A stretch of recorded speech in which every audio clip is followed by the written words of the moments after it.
you all agree that life goes by quickly, right? You know, I'm now 76. Now 76. My whole life pretty well gone.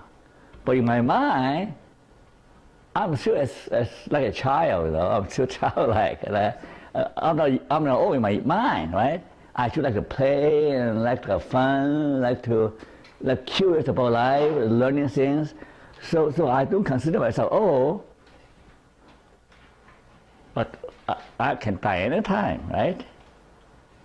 Like last night I have with my friend Gordon Young. He had brain surgery. He could have gone.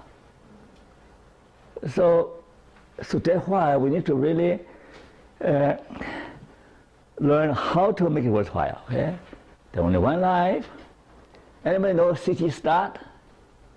This Christian, he said, I have only one life, we will soon pass away.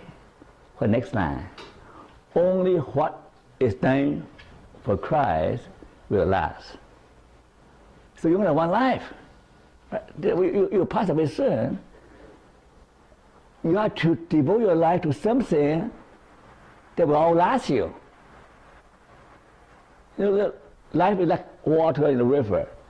You can't hold it, you can't grab it, you can't save it, but you can invest it in something that will yield fruits, life, and everlasting rewards. So you can